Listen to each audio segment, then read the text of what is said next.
Excelentíssimo Sr. Presidente da Câmara Municipal, excelentíssimos representantes de outras entidades aqui presentes, minhas senhoras e meus senhores. 42 anos depois de os corajosos capitães de Abril nos terem devolvido a liberdade, vemos hoje renascida a esperança, depois de vários anos massacrados pelo retrocesso causado pelas medidas de austeridade que nos impuseram. A reposição de rendimentos dos funcionários públicos, de pensionistas e reformados, anteriormente retirados pelo governo de direita, representa a restituição da dignidade de muitos milhares de portugueses, dos que mais sofreram com a austeridade imposta pela Troika e pelo processo de resgate financeiro. É verdade que foram ainda poucas as mudanças. Foram pequenos os passos já dados, mas são passos dados no sentido correto, na direção dos ideais da Revolução de 25 de Abril.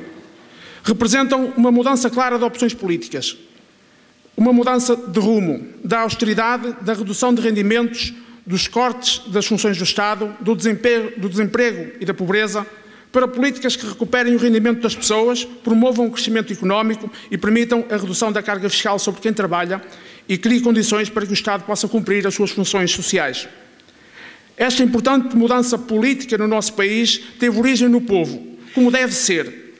Um povo em que uma grande maioria demonstrou pelo voto que estava na hora de uma mudança de rumo.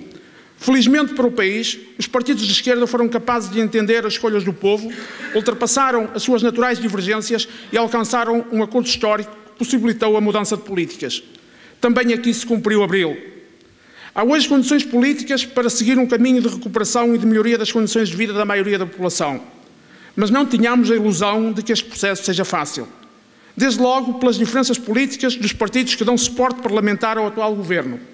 Em segundo lugar, a direita mais radical continua a querer a sua austeridade e continuar a impor, por essa via, desigualdades e a diferença de classes na nossa sociedade. Não terá sido por acaso que apelidaram de geringonça o acordo de esquerda, desejosos de que não funcionasse e que não nos lembrássemos das geringonças de direita que ainda se aguentam no poder em algumas câmaras municipais do nosso país. Temos ainda as instituições europeias e o FMI que continuam a querer impor-nos o seu fanatismo neoliberal, completamente insensíveis às necessidades do povo português.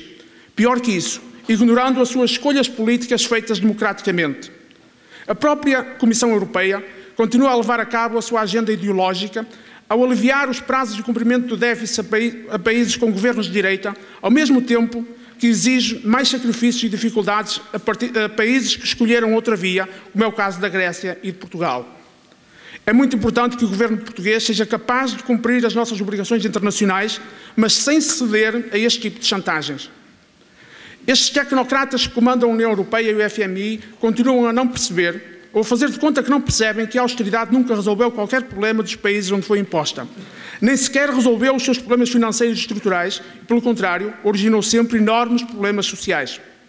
A austeridade serviu apenas para obrigar o povo a pagar as negociatas do sistema bancário e financeiro e também o monstruoso esquema de fuga ao fisco em paraísos fiscais que recentemente o chamado Panama Papers veio a demonstrar. Esta Europa, onde estamos inseridos, insiste em tratar as pessoas como mercadoria, como é exemplo o recente acordo com a Turquia sobre a questão dos refugiados. Também a União Europeia precisa urgentemente de uma revolução que mude o seu paradigma, sob pena de se desintegrar. E não é apenas a União Europeia que precisa de mudar de rumo. Também no nosso Conselho é urgente essa mudança. O populismo asfixiante esconde sempre uma realidade diferente. O famalicão do Made in está longe do famalicão de uma parte significativa da população, principalmente de quem continua, em pleno século XXI, a não ter acesso a abastecimento de água e saneamento básico, critérios universalmente usados para definir a qualidade de vida das populações. Temos um executivo municipal focado apenas no seu made in e que deixa para segundo plano aquilo que é da sua exclusiva responsabilidade, como, por exemplo, a rede viária ou os equipamentos desportivos e de lazer. O glamour de uma ou duas provas de BTT ou a primazia do futebol não podem esconder a falta de uma pista de atletismo com condições para a prática de todas as especialidades do atletismo. Esta falta de equipamentos tem levado a que muitos jovens tenham abandonado a competição e aqueles que continuam são forçados a treinar em concelhos vizinhos. Mais grave ainda, alunos de escolas e população em geral estão privados da utilização de equipamentos públicos para poderem diversificar a sua atividade física, tão importante para a saúde e bem-estar das populações.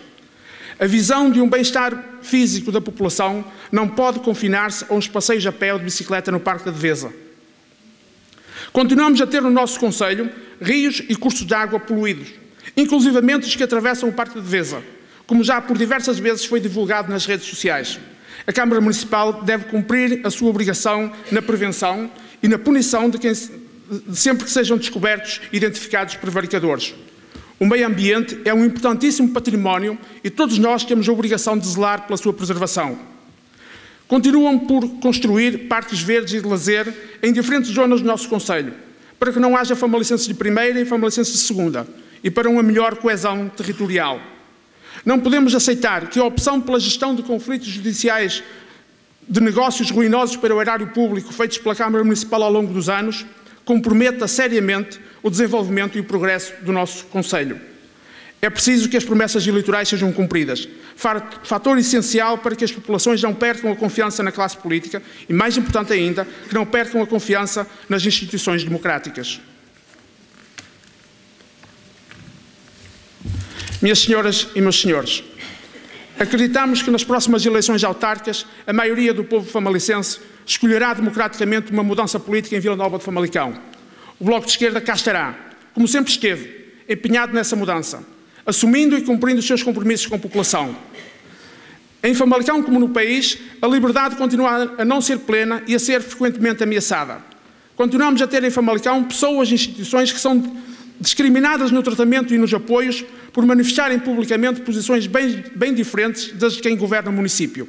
Há também quem pense diferente, mas não se manifeste publicamente com medo que lhes aconteça o mesmo.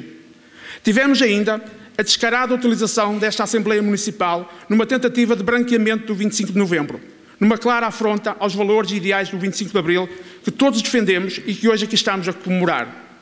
Hoje é dia de lutar pelo 25 de abril, como ontem e como amanhã. E não venham dizer que não é oportuno, que há outros assuntos mais importantes para tratar. Todos os dias são dias de lutar pela liberdade e pelo desenvolvimento. Todos os dias são dias de lutar pela igualdade de género e pela dignidade de toda a gente. Todos os dias são dias de lutar por melhores serviços públicos de proximidade, pelos direitos laborais, pela dignidade de quem trabalhou, de quem foi atirado para o desemprego e de quem trabalhou uma vida inteira, pela justiça célere e eficiente, pela escola pública. Todos os dias são dias de lutar por um futuro melhor, com determinação, com coragem, sem medo. Viva a liberdade, viva o 25 de abril. Muito obrigado.